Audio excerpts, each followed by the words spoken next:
Greetings and welcome to the second presentation in our seminar series. Just a few housekeeping items before we begin. I just want to make sure that I'm audible. And esteemed Bokanjo, can you confirm that I'm audible?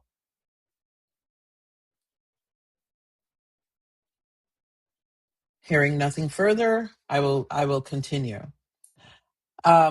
To the audience, welcome. Please hold your questions and comments for the question and answer period.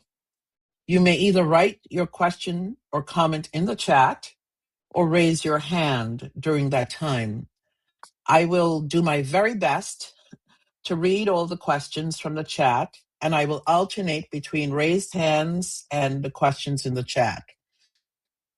Just so you're aware, if you're asking questions, you will be brought onto the stage based on your raised hands. If you prefer that your question be read from the chat, you will not be brought onto the stage, and I will simply read your question, and our esteemed presenter, will respond accordingly. Now, just a reminder, the seminars are being recorded and will be placed on the IPSP website. And again, IPSP stands for the International Panel on Social Progress. So please share this link with your colleagues far and wide so that if they missed today, they can come back and still look at this session and the previous sessions or the other upcoming sessions. One quick thing, remember to mute yourselves if you're not speaking. That will make things go mightily smoothly. That said, I would like to say that today's seminar will be presented by our esteemed colleague, Dr. Franz Gatzweiler, with the Center for Development Research at the University of Bonn. Dr. Gatzweiler will present his insights on urban systemic health as a health check for cities. Let me tell you a little bit about my esteemed friend, colleague, and our learned thought leader. Dr. Franz Willem Gatzweiler is a senior advisor helping governments, international organizations, and academic institutions navigate complex systemic urban development challenges. He is the founder of the Global Urban Systemic Health Partnership and has advised G20 bodies, UN agencies, including UN Habitat, UNEP, UNU, and WHO, as well as city governments and national governments on systems, transformation, and systemic resilience. As executive director of a global program in urban health and well-being under the International Science Council and the United Nations University, he translated cutting-edge complexity science into actionable policy and implementation strategies. He has led multi-million euro projects funded by major institutions, including the Gates Foundation, and co-created the first UNESCO coffee forest biosphere reserve in Ethiopia, and as well advised the government of El Salvador on its interministerial panel urban health model. I was happy to be part of some of that advising in San Salvador. Dr. Gatzweiler holds a habilitation, and I had to look this up. Thank you for bringing this to our attention. For those of us who are not trained in the German and other systems, Dr. Gatzweiler holds a habilitation and a PhD, summa cum laude, in resource economics and held a professorship at the Chinese Academy of Sciences. He is associate editor of the Cities and Health Journal and guest lecturer at Zhejiang University in China. Without further ado, Franz, welcome, and I'm excited that you're here. Over to you.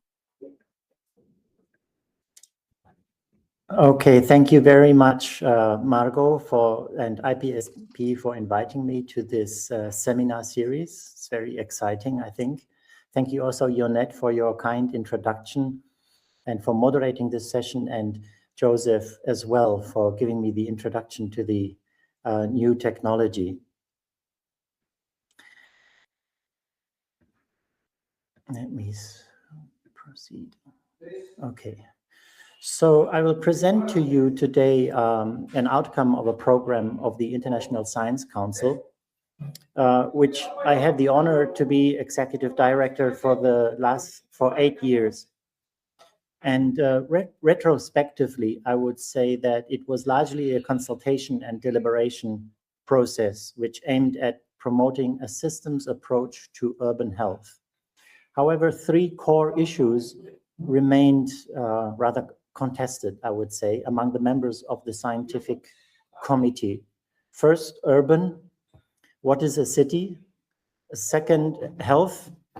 Is it about the health of the city or the health of people in the city? And is there a difference? And third, about the systems approach. The common perception is that social and environmental determinants of human health are interconnected in complicated ways. And the anthropocentric rainbow model of Dahlgren and Whitehead is the conceptual model, which you are probably familiar with. Further, it is assumed that the health of people can be known, and it is a good proxy for the health of the city. I call this an epistemological positivism, this approach. In contrast, the post-positivistic view that the health of the city is an emergent property, it is unpredictable, self-organizing and dynamic, and the view that we can only improve our models, which are all wrong, but by improving them, they can be useful. So the classical urban health model, however, has stubbornly held on to views that strongly lean towards epistemological positivism. That's my personal opinion.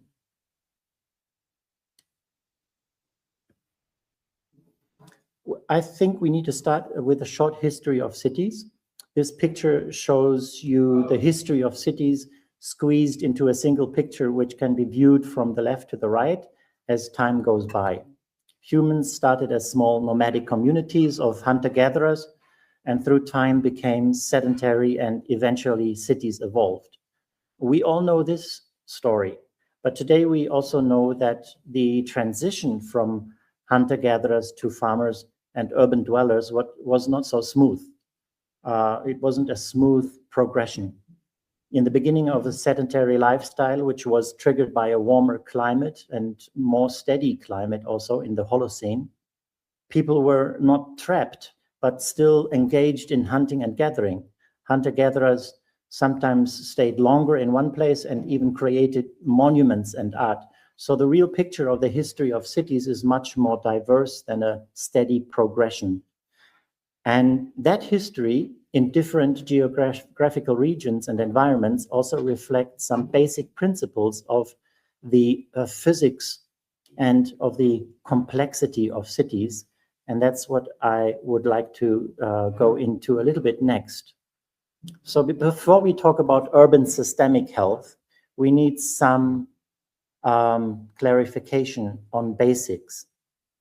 Cities are emergent complex adaptive systems, human interaction networks, self-organized webs of contexts, transactions, collaborations, and conflicts, according to Geoffrey West. And cities, to cities, 2 different scaling laws apply. The first one is the sublinearity scaling law, and the second is the superlinearity scaling law. The sublinearity scaling law says that a doubling of the population requires only about 85% of more physical infrastructure, not double. And the superlinearity law says that a doubling of the population increases socioeconomic metrics by 15%, like wages, patents, and GDP, but also crime, disease, and pollution. That's part we are going to be interested in particularly. So the degree to which infrastructure is sublinear is the degree to which social activity is superlinear. And economies of scale in physical infrastructure translate into increasing social and economic productivity within a certain range, which I will be calling the resilience corridor, and I will explain that in more detail. What matters for now here is our understanding of complexity, not to be confused with complicatedness. We frequently hear from urban health researchers that the problem of cities and health is that cities are unplanned, but that is due to them being complex. That's in their nature, basically. So we need to cope with that complexity and not aim at reducing or even eliminating it. However, we do have a problem with the superlinear growth, and increasing complexity also comes more crime, disease, and pollution. And we constantly seek solutions to that problem. That urge to solve problems is exactly what drives complexity to increase. Joseph Tainter famously identifies the constant desire to solve problems as the driving force for increasing complexity. That means that instead of framing complexity as a problem, in our conceptual model, we will regard problems as health costs. Solving problems can only become too costly because increasing complexity shows diminishing returns. So our goal is going to be to reduce costs of solving problems in the city. And if we are successful, we improve the health of a city. When we apply the systemic health check for cities, we are doing exactly that. We are creating the capacity to solving problems instead of simply fixing symptoms, like filling potholes in the road. We aim at improving the capacity of cities to solve problems and to be resilient. The goal, in other words, is to stretch the sigmoid curve of urban complexity and remain within the resilience corridor. And I will illustrate that in a moment.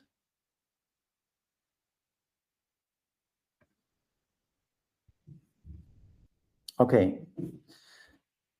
So now let's first clarify what urban systemic health is. From a thermodynamic perspective, a city consists of physical and social systems that locally show high levels of complexity, which is actually order, structure, and low entropy. It's not messiness and complicatedness. It's sometimes confused as that. And these social, biological, and physical structures maintain their complexity due to a flux of energy through them. Useful energy goes in, waste comes out. That means they are dissipative systems. The health system, for example, is a highly organized dissipative system to maintain or stabilize the health and life of people as long as possible. With a health system, I mean hospitals and everything connected to that, to keep people's and the healthcare system. So the health system itself works as a dissipative system, dissipative structure that dissipates useful energy into high entropy. The ability to build themselves and adapt to changing circumstances as complex living systems says something about their health. That is the health of the city or urban systemic health. And again, the problem with the anthropocentric view of urban health is that health and wealth could be provided by a city that is consuming energy and producing waste and heat disproportionately higher than it is producing economic benefits. It could be growing uneconomically. That means producing more health costs than benefits. A city in which people are healthy and wealthy might be operating in a rigid, vulnerable, economically wasteful, systemic state with low levels of resilience. And such a city is not healthy, even though its people are healthy. Next slide, 1 second. Yeah. So this is our simple conceptual model. The health of the city is about its resilience. The adaptive loop on the left describes different phases of complex systems defined by their potential and connectedness. And accordingly, the resilience or the health of cities can be high or low. On the right side, you see the two-dimensional green sigmoid curve, which is the green part of the adaptive loop on the left. Its trajectory shows a buildup of urban physical and social complexity during the exploitation phase, and then beyond the inflection point, a leveling off during the conservation phase. The orange bell-shaped curve shows the resilience, which is the slope of the sigmoid curve or its first derivative. It increases until the inflection point where the growth rate is at a peak and levels off thereafter. On both sides of the resilience curve, the city is in a different systemic health condition. On the left, the urban system is growing and progress is defined by mainly the economies of scale and efficiency gains. The laws of sublinearity apply. Many problems are solved by creating technological solutions and physical infrastructure. The system is in a state of engineering resilience. It is healthy because its growth makes economic sense. And on the right side of the resilience curve, beyond the inflection point, the growth of the urban system produces more health costs than benefits, but it is still within the resilience corridor and therefore considered healthy. But now people need to solve problems in a different way. The city has entered a phase of ecological resilience, which means that externalities need to be internalized, waste needs to be recycled, pollution needs to be prevented, and so on. Economies of scale and efficiency gains, like in the previous phase, are no longer good problem-solving strategies. That's business as usual.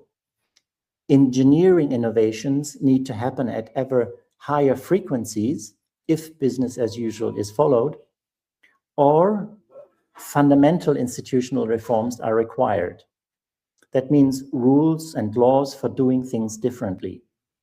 Those innovations lead to a stretching of the sigmoid curve and an upward movement of the inflection point and a higher dome of the orange resilience curve. That is the goal for improving urban systemic health.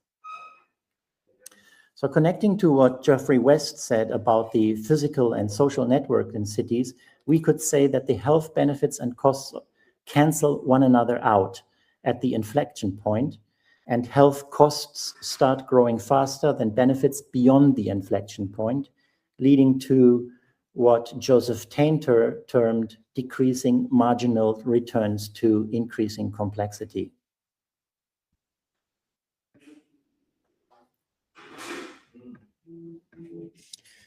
Okay, next we go from a conceptual to an operational framework and translate health benefits into measurable indicators. Economically, however, deciding whether something is a benefit or a cost depends on how people value it. I have listed some indicators here as an example from our publication Table 3. But let's go straight to the heart of the challenge. Compact high-density cities, for example, can be seen from two perspectives. From one perspective, high density is a benefit. It reduces per capita infrastructure costs. It lowers carbon emissions. Planners and environmentalists typically value it as positive. From another perspective, for example, for residents in neighborhoods undergoing densification, it can be experienced as a cost. The loss of light, green space, and neighborhood character, increased noise and congestion, and rising property values or rents. And a study by Mark Neuvenhuizen at the International Center for Global Health in Barcelona confirmed that. He compared 900 European cities found that compact high-density cities had a higher mortality rate, less urban green and poorer air quality than lower density cities. So that means in order to correctly qualify indicators as costs or as benefits, we need to know whose values count.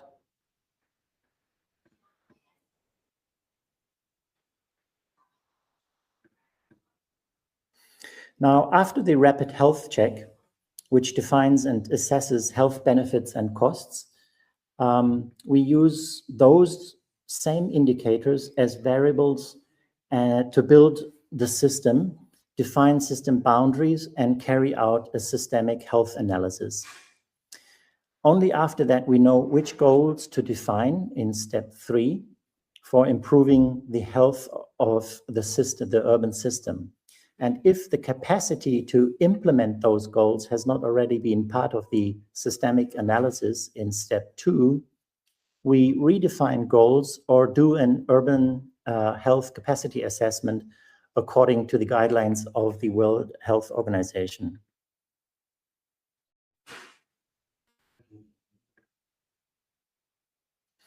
Now, back to practice, and allow me to tell you about a recent story from Germany. Despite the simplicity of the method I just presented, urban communities, towns, and cities still have a problem. They are chronically underfunded, and at least in Germany, and every additional measure to improve their economic viability and health is rejected by them due to a lack of resources, or maybe also due to a reluctance to change the business as usual strategy.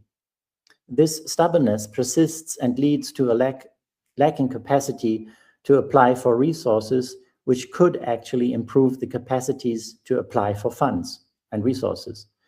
So it's a symptom of lacking resilience and indicates that an urban community is no longer in a healthy state, as in such a healthy state it might think it still is in. And I'm showing you calls to a program in Germany calling urban communities to apply for funds which is fed from the Climate Transformation Fund. So the money is there, but communities we already approached do not have the capacity to apply for them. And finally, my last slide. If you are interested more about urban systemic health, please feel free to visit the webpage. And I thank you very much for your attention and look forward to the discussion.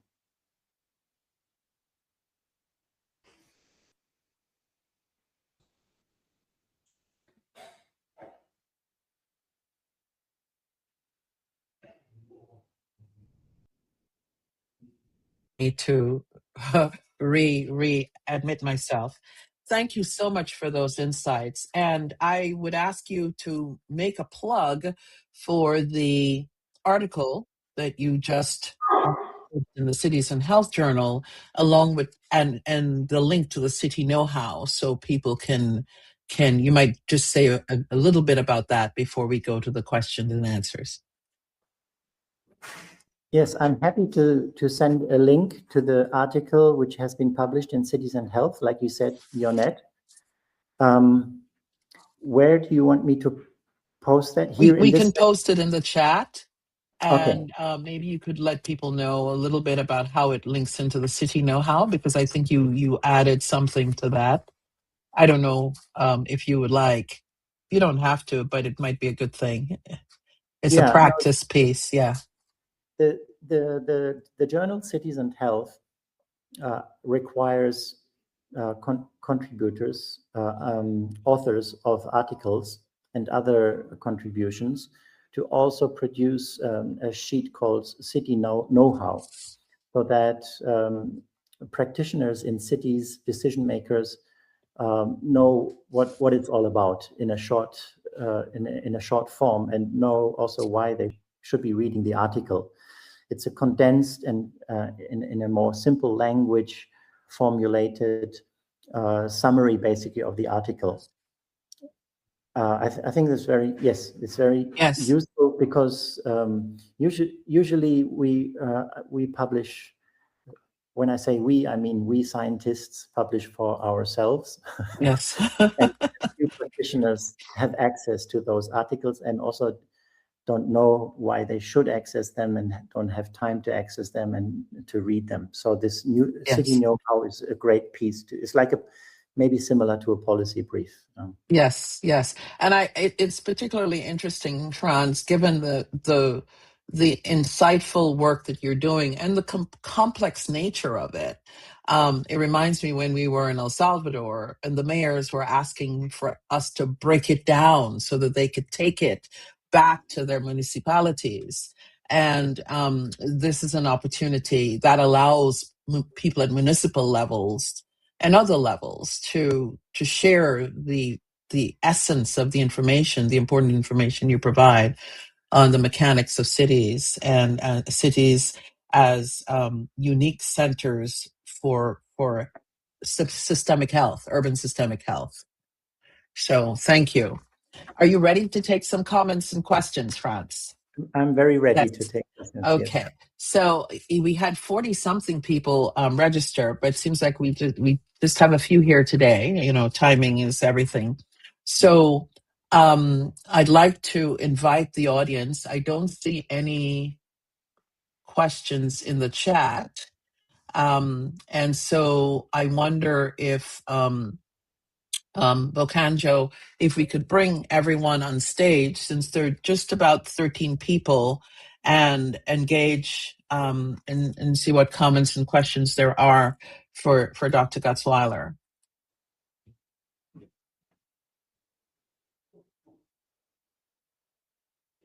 I don't know if that's possible to add, folks. While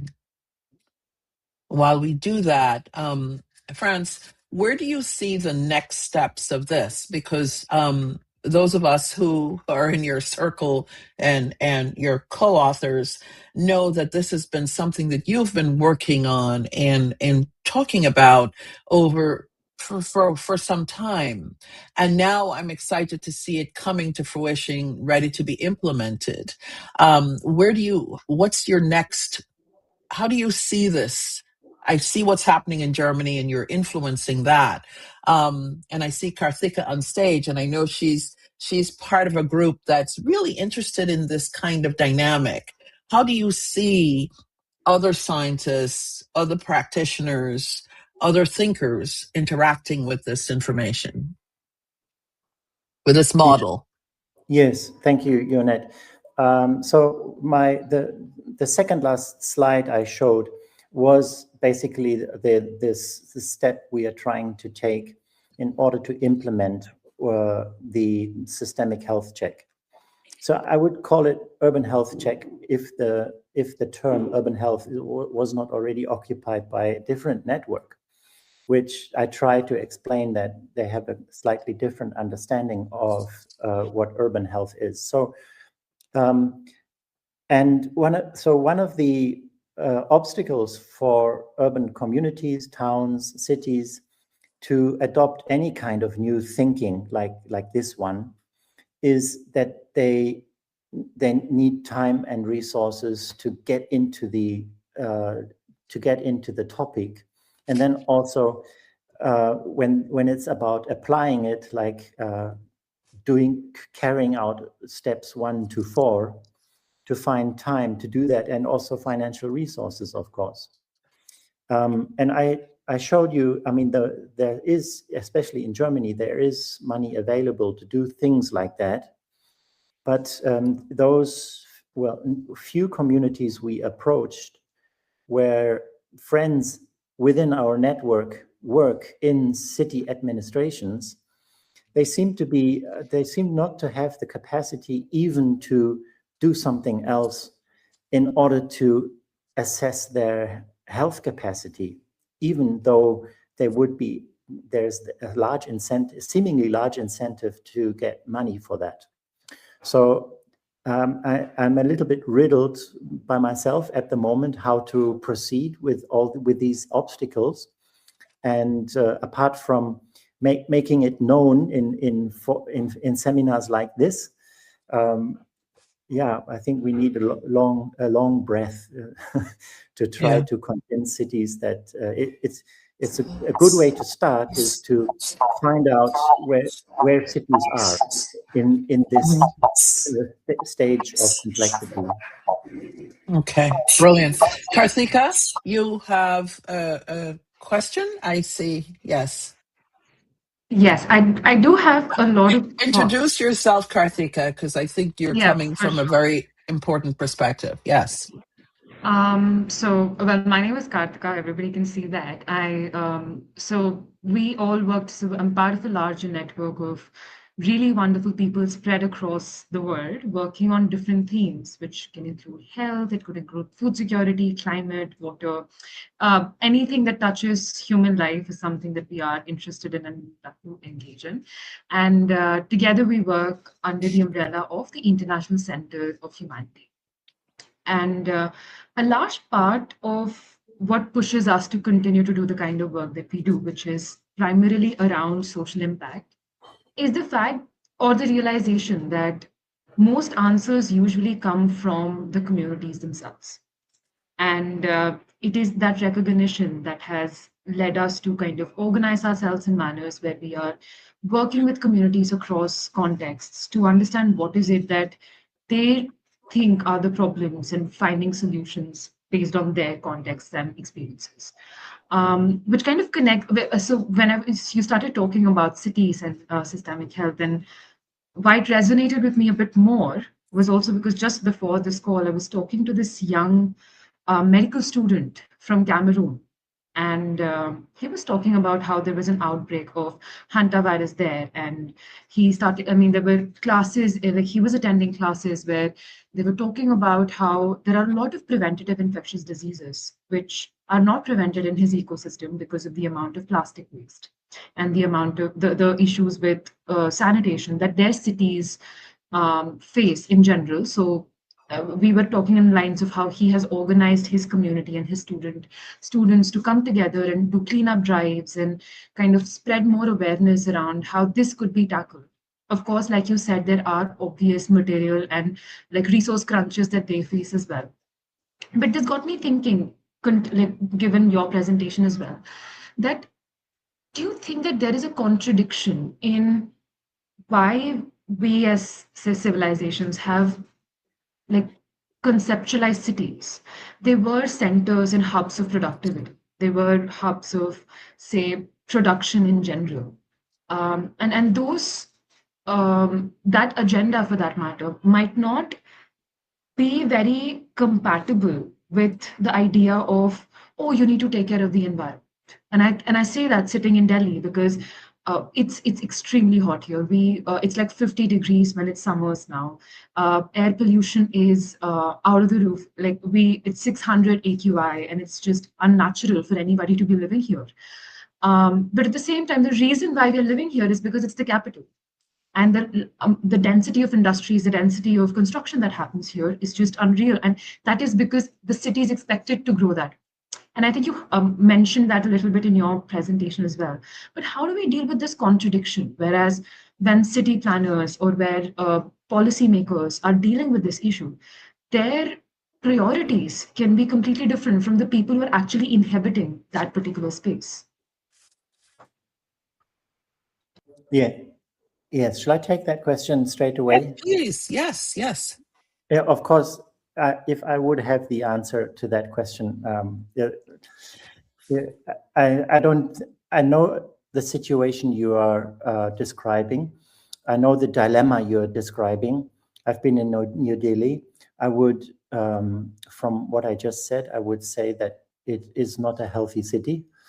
But the problem is that maybe the decision makers in that city, or those people who have to change urban policies, change urban planning, make changes that are necessary to improve the city, are living in neighborhoods where they do not see the problem at all. It's not their problem. And if the suffering of the people from the negative health effects, it doesn't go through to them in any kind of democratic processes or uprising, I don't see, I do not know how to otherwise solve the problem. I mean, Joseph Tainter and many other authors always often described basically the default trajectory of cities or civilizations which will earlier or later collapse.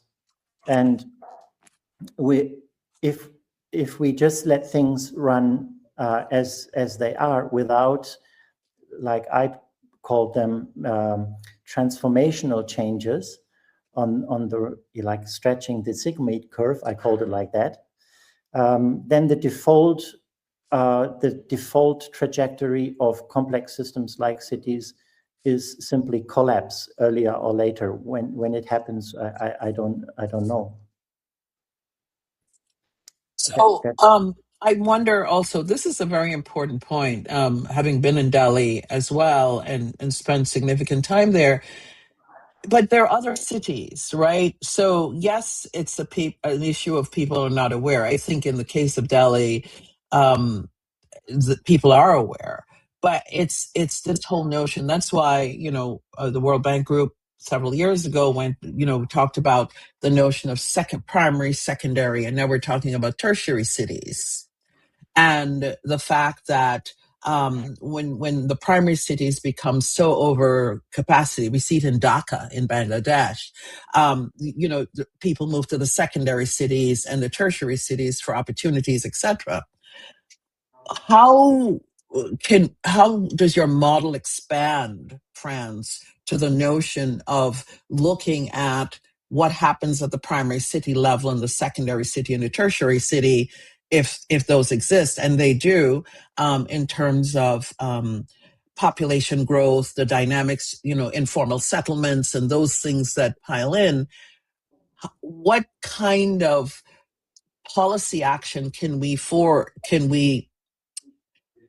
drive through information at the municipal level to get awareness that the staggering of localities and cities could be part of the overall planning? And it's just not, it includes transportation, health, infrastructure, the whole infrastructure, because these all things match up. How do we work with the global majority, where municipalities, we've had on last October, we had the governor of Homa Bay in Kenya, which is a province where she herself, as a scientist academic, is talking about what do we do, how do we disperse this whole notion. Your model, how can your model inform that process and help? Yeah. What do you think? Yeah. Well, most of the time when we have applied the systems model to urban communities, it was on a rather small scale. So because we do participatory modeling, and like Karthika correctly said, it's what the people perceive and what they as health problems and I called it health benefits and health costs, is what is relevant. And based on that, the system which they are living in needs to be built. The highest scale of consultation we did, actually, Yonette, was in San Salvador, where we sat together with high ministerial levels and with mayors of different cities that came together, who wanted, and they wanted to use the idea of health as a policy strategy, actually. So improving health meant for them to improve many other things which determine health at the same time. So they thought that was a useful approach. But as you know, we had many meetings, and then the government changed, and the community that came together in that time was dispersed, basically. Yeah. So without a functioning and continuously functioning community that makes decisions, I think it's difficult. Well, I'm pushing this because Karthika is the next generation we're handing off to. And she's leading an important international coalition of humanity. They had the Havana conference in 2025, where, the International Conference for World Balance. And out of that, ICH was birthed, and they're really looking at creating lasting structures for connecting and coordinating, learning from and supporting. And if Karthika, you know, as a member of the advisory body for that group, I see great potential in what you're doing in your group, that really could take what Franz has orchestrated and designed and say, let's say at the next conference or the next group, here's what is. How do we take that in bits and infuse that into the thinking of this amazing coalition of local actors and global supporters, that community you're designing, and how that can inform the arguments, the awareness, and the realities on the ground that, you know, in the situations, whether it's in Havana or in Cameroon or in Delhi or you know, wherever. So that's where I'm pushing. I'm planting seeds because I think there is benefit to unpacking this model and seeing how it works and when it can work and in what context and what pieces of it can be infused into the thinking. So that's where I'm going with that. Yes. Can I come in if I, because I'm just like Please. to add to what you just said, and it's not just so when you mentioned that it's the generation you're going to be handing it to, which also kind of you know, it's not just about ICH or the work that we do, it's also about the Yeah. personal decisions we end up making as individuals. And as a young adult living in the city that I live in the capital of India, Delhi. And I'm hoping that everybody has contributed. To those who don't, we have been dealing with massive air pollution issues and extreme climates in the past couple of years. And I think it's been the story of a lot of metropolitan tier 1 cities, globally speaking as well. But I, as a young person, would want to maybe move out of this metropolitan city and go to maybe a tier 2 city, which is not, say, from the global standards as developed as, say, a tier 1 city, but I'd rather live there. And we do see that a lot in young people, that they're moving back to their, I won't call them villages, but like going back to their hometowns, that like a bit of like a suburban area as opposed to the metropolitan area. And I think that says a lot about the kind of world maybe the newer generation wants to live in, or the kind of ecosystem they see welcoming for them. And I would like to take what Franz was saying about the scale of the study as well, which I think is a very important connecting point for the kind of work we are doing at ICH and the work that you're doing. I think scale matters a lot. The fact that we can't have we cannot oversaturate a particular region to a point that there is nothing but exploitation happening in that place. Even at ICH, when we're talking about social progress, when we're talking about just working with communities, we're never talking about scaling it to a degree which is unsustainable. It is about building smaller, self-sustaining, resilient communities. And I think we do talk about this a lot in systems thinking, where we kind of take inspiration from nature itself. And you did mention about complexity as a where it does not become complicated. Those smaller pockets don't become complicated, but they are incredibly complex and self-sufficient. And then they make up that bigger structure by making those small pockets of, and I think decentralization has a lot to do with that. So I just want to take, like, considering that you've done this study and you've had this model, what is your take on scaling in general? Do you think there is any benefit to maybe scaling up cities and maybe reaching that height of productivity?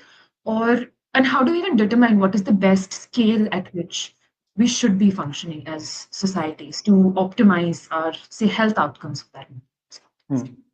Yeah. Yes. Thank you, Karthika. That's a very good question. So, like I said, we have usually applied our systems analysis, not this health check, which I just presented, but only the systemic analysis part with smaller communities, like in a small town in Germany, where we brought together the city council and they were deliberating over such questions even over a week. This is something quite extraordinary, that you get these people for such a long time, get them interested in that. If we come from, so that's a practical application possibility of the method, also the urban systemic health check I just presented. It's not that difficult. If we come from the academic side, from academia, there's a strong incentive to scale up and compare cities. So from my colleagues in academia, I always get the request to do a comparison of cities worldwide and then say which city is healthier than the other. I do not think that is a useful activity, to be honest, because you need to, at a higher scale, at a large scale, at a city scale of New Delhi, you need to make assumptions about what people who are people in New Delhi. You know, there are so many different communities in New Delhi. Like I said in my presentation just now, whose values count, whose benefits and costs count? Those elites living in the luxurious neighborhoods, or those living in informal settlements. They probably have very different perceptions on how healthy the city is. So it doesn't make much sense to carry out this as health assessment on a too large or even citywide scale, unless you categorize cities and you make some assumptions which you cannot get by, or which is very difficult to get by a very participatory process. So I would suggest to go down into the urban communities where you can get representative views of the stakeholders involved and affected by the everyday problems they are facing, and work with them. Excellent. Okay, thank you. Any other thoughts, comments? Wendy, I see you on the stage. Was that indicative that you wanted to say something, or anyone else? I wonder, I see Dr. Mabel in there. I wonder, Dr. Mabel, if you're sideways, so you want to flip your camera. We can no turn idea. side. So, I'm using my phone, so I'm not too okay. sure. There you are. You're perfect portrait now. Now we see your hand. Yes. Okay. Okay. You wanted to say something or ask a question. So yes. Yes. Thank you so much, Dr. Thomas, and thank you, Franz, for that very impressive presentation. I think I learned a lot. I've had so many questions about how cities are designed, and particularly for me, who comes from Lusaka, Zambia. It's in like the central part of Africa, southern part of Africa. And so every time I'm driving around, I'm just shocked at how things happen. And I'm like, are there planners to really think about these things beforehand, before we have health issues, for example? So just a brief background, and I think that will build on my question. Zambia has about 20 to 22 million citizens, like that's the population. And the capital city, Lusaka, has about 2,000 to 3,000 people living in Lusaka. So that's both in the elite cities as well as the informal settlements. And at the opening of your presentation, you did mention that most of the planning for cities, it looks like it's unplanned, but it's because of its complexity in designing that city that makes it look like it hasn't been planned so well. And looking at my country, we have a very rapid growth in our population, and most of it is like the younger generation. But my question really was at where we are right now. So most of the designs of our cities are that there is a properly well-gated community, well-designed. It has all the amenities, that basic amenities that a city would have, like you would put it, roads, there is like good water, sanitation, and hygiene in place. But just right next to it is that informal settlement. And that's where you find a huge population of people that are really struggling with how the setup is. They don't have access to water. They easily get these waterborne diseases because of how informal that setting is. So now my question is, according to your model, do you think I did hear from the last presentation that you made that we are actually 20 million to 22. Or Lusaka is 2 million? Yes, I think so. But my question was, the model that you shared, you did mention that it would be best to look at it at a very smaller scale instead of like a whole city. But I wanted to find out in this state, since we have all these pockets of a nice urban setting, city with a good environment, good access to health, and then just like a few meters away, maybe 100 meters, turn across and you find the informal settlement with so many people in there. They don't have all the basic needs. They are actually struggling to get into the elite spaces to access those services. So I wanted to find out whether this approach, and I'm learning this model, could be used in those kinds of designs to sort of adapt, like get to a point where at least even those people that are in the informal settlements also have quality of life, for lack of better terms. So are there any opportunities to use this model for that kind of setup? And I mean, I think it would be like in different contexts because there are so many different areas, but I just wanted to get that understanding from you. Thank you. Yes, thank you, Dr. Mabel. I think you're mentioning a really important point, which I understand as selecting the right group of stakeholders and defining the system for the approach. Of course, informal settlements have completely different health issues than better off neighborhoods. And but very often, well, from my experience is basically from the city of Dhaka, Bangladesh, Dhaka. Sometimes informal neighborhoods like coexist with the better off neighborhoods. So the people we actually interviewed coming from the informal settlements, from the slums, they were very happy to live there because they were coming from rural areas in which their life is even more difficult. So if you would want to apply our systemic health assessment in an area which includes informal settlements and better off neighborhoods, the key would be that you select representatives of both communities and make them part of the definition of what the system actually is and what needs to be improved. So that means, in our case, defining health benefits and health costs. Excellent. And I think the same applies to most cities, countries with excess population in primary cities. You look at Nairobi, you have cities within cities. The informal settlements themselves are functioning cities when you go into them.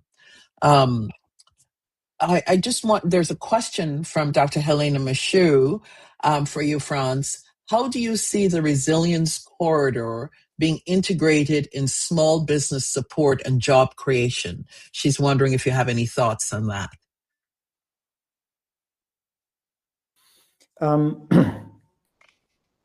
I think so. The resilience corridor is a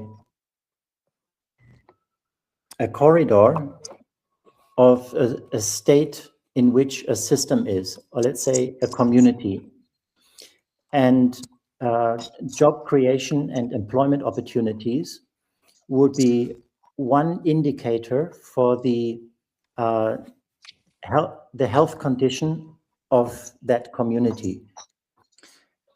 And like I said, sometimes these indicators are not clearly definable as a cost or a benefit. So the community you would be working with would need to define, let's say, employment as either as a advantage depending on the specific case, or as a disadvantage. So employment and unemployment, basically, right? We also played around with an indicator of equality. We used the Gini coefficient as an indicator for income equality, and the inverse Gini coefficient as an indicator for inequality. Equality, sorry, yeah. So that's how you would need to use the indicator. It would be one of the many indicators that define the system would be employment or unemployment. I think it doesn't make sense if you only work with employment as an indicator for urban systemic health, because there are so many other factors that play together for overall health and well-being. Okay. I hope I answer your questions satisfactorily. Okay, so Dr. Michoud will indicate if she has an additional question. I see you in the frame, Wendy. Did you have a question? Yes, go ahead. Oh, sure. It's been fascinating. Thank you very much. I was involved with some work with UN Habitat on quality of life, and we came up with a new framework which looked at how we look at, the urban kind of space through structural perception and fairness lenses. And it really struck me when you were speaking about the adaptive nature of the challenge that we have. And I just wondered, where can we create spaces that we can learn our way in to solving some of these issues? Because that's one of the things that we found when we were doing some of this work in Madrid, actually. There were no spaces where stakeholders came together in what might be called a second operating system. They weren't coming together to have the kind of dialogue and conversations that needed to happen to learn our way in and therefore respond to this adaptive challenge. And I think the health and wellbeing space is a perfect example here. We all sit in our different silos. So what might your advice be on the space where those conversations could be held? Yeah, so thank you, Wendy, for that question. And it's something I haven't thought about so much, because I come from a history of, like I said, participatory modeling. I sat a lot together with communities in Africa, in Asia, and literally sat together in circles and discussed and tried to build systems, in models, even in sand models, drawing pictures and things like that. So in the back of my head is also this, or maybe always this ideal that people actually come together and talk with each other and realize how difficult it is to come to a consensus.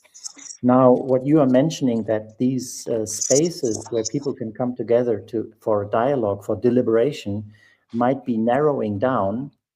I'm a bit worried about that, because it even might be fostered by digitalization. These digital spaces are different. They don't have the same effect as people actually sitting face to face and talking with each other and trying to understand each other.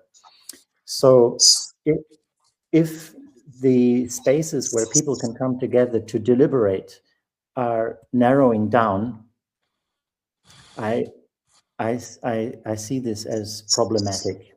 Yeah. And I don't have a solution for how to improve that. People have to get out of their houses and away from their computers and talk to each other. Yeah, I agree. I mean, one of the spaces that has emerged is really the role of universities and higher education as a space that can bring people together from very many different audiences. And I wonder if there's more that those of us in higher education should be doing here. I think your points are really well made. So thank you for that. Thank you. Well, thank you. Any other thoughts from our audience? I see there are a few audience members. I don't see any additional questions. Franz, this has been particularly engaging as always, and I'm wanting to connect you in Karthika because I think there is an opportunity for us to continue this discussion in that context, Karthika. So you and Pina may if you don't have, I will connect you with Franz. So that, because I think there's a great opportunity for disassembling and trying to talk about scale and how to infuse that into that the thinking there. So with that, I want to thank you all for your participation, Franz. I thank you. I know we continue to work together. There's going to be, we have to keep bringing you on this platform to articulate that. And I really appreciate the efforts and the perspectives and the time of all of you. And this is why the seminar series is here, so that we can play in the same sandbox, share our ideas coming from different perspectives, whether it's systemic or otherwise, and really try to infuse some action into policy, into thinking, and beyond. So thank you all for a wonderful session. Thank you, Franz, and see you again next week. Same time, same place. Okay, Thank you. take care. Bye-bye. Mm-hmm.